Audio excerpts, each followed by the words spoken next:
Yun nga ano guys no, andito na naman tayo and itong umaga na to, papakita ko lang sa inyo yung aking maiksi at yung ito siya, bago natin, no. So, pag titingnan natin yung reference ng dalawa is ito siya is maiksi siya. So, ito yung mukha ng tactical na unit at ito naman yung naka buttstock. Yan. So, tayo natin para makita natin kung saan yung mas prefer nyo. Kita nyo guys, kinawakan ko lang dito. Kasi malaman natin durable talaga. Yan. May ano lang siya sound kasi magkadikit lang yung shroud natin ganito. Pero kasi wala naman tayong ano dito eh. Barrel band.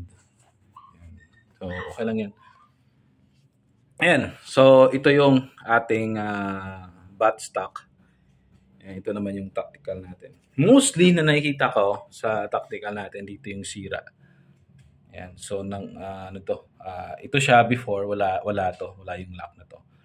Tapos ano siya, aluminum, no? Anong nangyari? Sumaalog to. Tapos kalaunan natatanggal, natatanggal tapos nag-loose thread sa loob. Tapos hindi mo na magamit. Yan. Pero yun mostly ngayon mga update na kasi pinagkomento. I do a vlog of this few years ago na maganda paglagyan nito. So, ito yung tactical and ang bat niya dito lang. Okay. So, yung factor dito is maganda pagpapalitan natin to ng carbon fiber. Yan, CF tank para na mas gumaan pa siya. Kasi mabigat to kasi stainless steel tapos stainless steel din ito.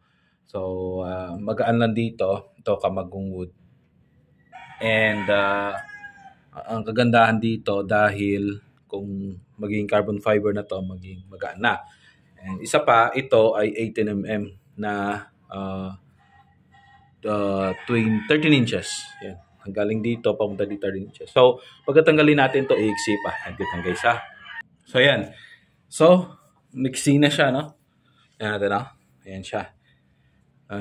Mahaba siya konti kasi meron ganito. Ito 6-inch pa to eh. Ayan. So 13 plus 6. Okay, so kasama to nasa 19 inches ah. Ayan. Pero pag wala yan, 13 inches lang. Ayan. So pag sa bahay, maganda pag walang suppressor kasi magugulat yung papasok sa bahay ninyo.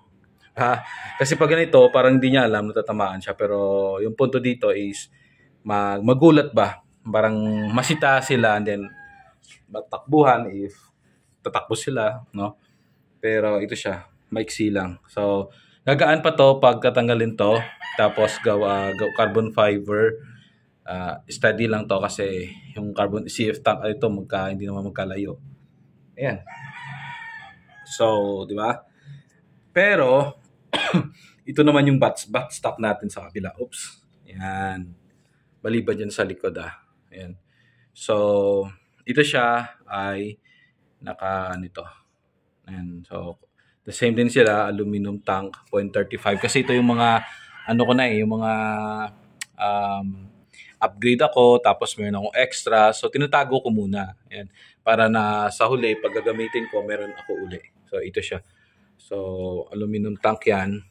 Yan. So, ito yung kagandahan naman sa buttstock kasi yung kulatan niya, makikita mo yung ganda. Tapos, sa field naman, so maganda din siya kasi siya, parang walang alog. Ayan. Tapos yung grip niya, yung hawak mo, talagang swabing-swabe hanggang dito. Pero ito guys, kasi na-set up ko na rin. Like, nilagyan ko nito para sa mata. Yeah. Tapos wala nang alog to lahat, no? So okay din to. Yun lang, pag maghanap kayo ng mga tactical, hanapin niyo yung mga gumagawa na alam nila na hindi yung parang bibenta ko sa'yo tapos wala na, tapos na yun. Pero ito, maganda yan. Ito yung buttstock. So makita niyo yung difference, di ba? So sa mga users dyan, saan yung mas gusto nyo? Yung buttstock or yung tactical type at bakit, di ba? Ayan. Siyempre, papalitan natin ito ngayon ng maiksi lang, maliit. Babalik natin kasi pambahay para na pag masilip, makikita agad. Ayan. Tapos, ito pa. Yan. Meron kayong napuna. Yan. Lahat sila meron ganito. Para na, di ba, pag anytime, madali lang kunin at gamitin.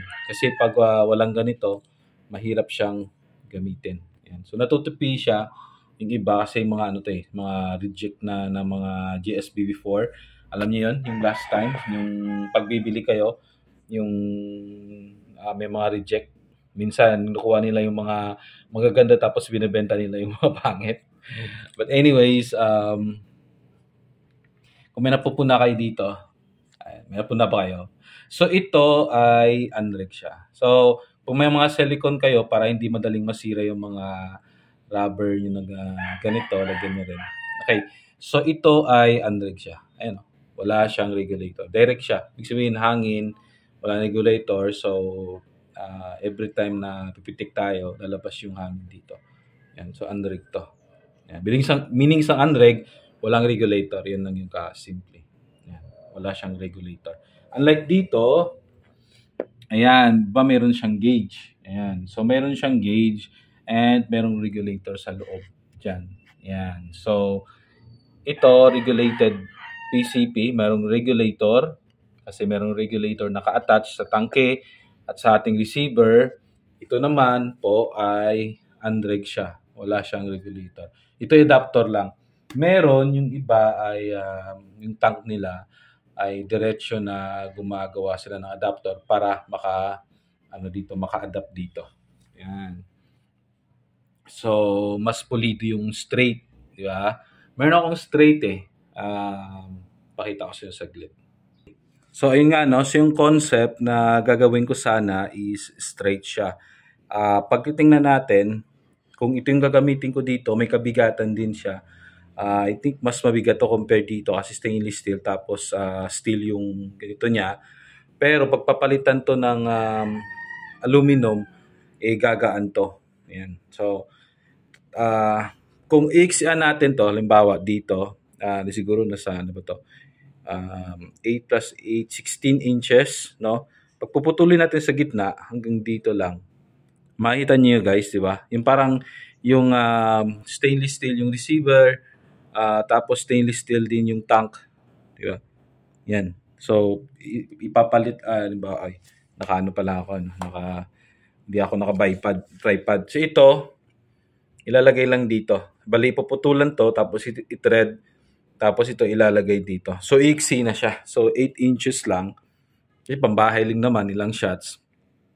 Tapos dito siya. Yan. So mas mas magiging pistol siya.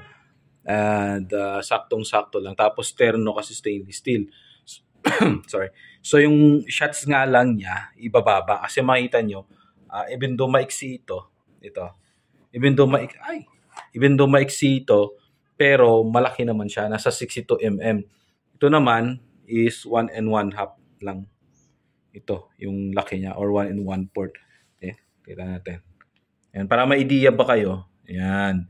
So, pag ito gagamitin nyo na pistol, siguro nasa ano lang to eh. Ito shots niya, siguro hindi ito bababa sa ano lang, sa I think 20, no? Tapos madami din naman siya pero pag 3,000 papuntang 1,000 3,000 to 2,000 itong gagamitin natin siguro mas 20 shots. Ano lang 'yun estimate lang 'yun. Ito kasi from 3,000 ayan. 3,000 papuntang like 2,000 nasa ano siya, nagkaroon siya ng 25 shots. Di mayroon pa akong another naman na ilang shots. Pero ito, siyempre, mas bababa siya. Example, ito 30 shots, ito 20. So, ganun. Pero pag sa bahay, ilang shots lang naman ginagamit natin. Tapos maiksi lang siya. So, parang mas ano siya, mas pistol, tapos hindi siya ganun ka laki. Pag carbon fiber naman, mas magaan. So, any concept na gusto, di ba? Pag nasa larangan tayo ng air gunning, lahat ng mga naiisip natin, gusto natin, parang bibigay sa atin ng ng idea na ito siguro Maganda dito carbon fiber, maganda dito yung steel, maganda dito yung aluminum, maganda dito yung mahaba, di ba? So nai-enjoy tayo. So walang magagalit po sa inyo kung ano yung gusto, basta alam niyo yung safety. Walang magagalit sa inyo. Yan. Tapos ang gandaan kasi sa pag matagal ka na sa erganing, alam mo yung pulido at hindi. Pakita ko sa inyo. Ayan. So, dito makita natin, hindi siya tabingi. Dire-diretso yan. Ayan. So, di ba? Ito din dyan. Yan. So, makikita nyo, like ako, mabusisi ako. Like, talagang iniisa-isa ko yan. Yan. So, maraming nagsasabi na malaki to, no? Sana pinalitan. Walang problema dyan. Pwede naman anytime, pwede kong grinder yan para lumiit lang or i-cut dito tapos grinder.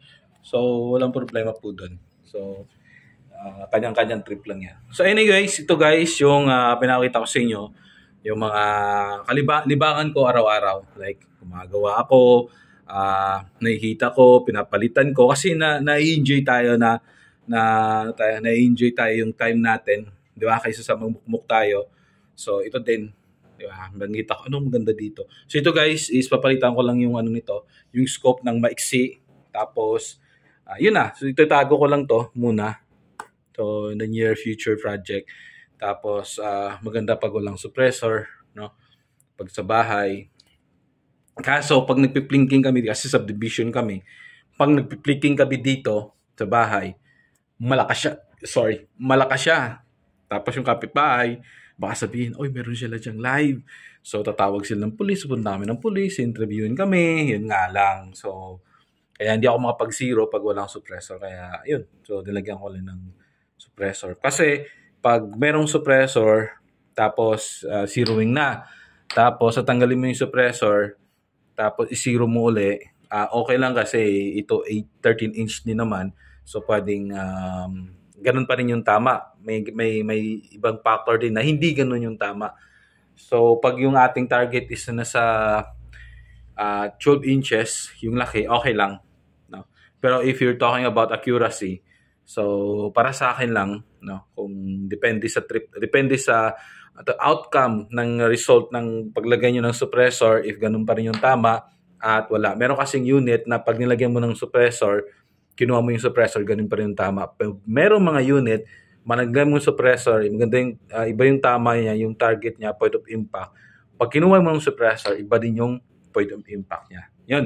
So meron tayong dagdag kaalaman. Hindi man ako magaling, pero at least may tunan tayo from time to time. Ayun guys, thank you for watching. This is Dave Lopez of Apple Highs Philippines, and don't forget to like, share, and subscribe sa ating channel.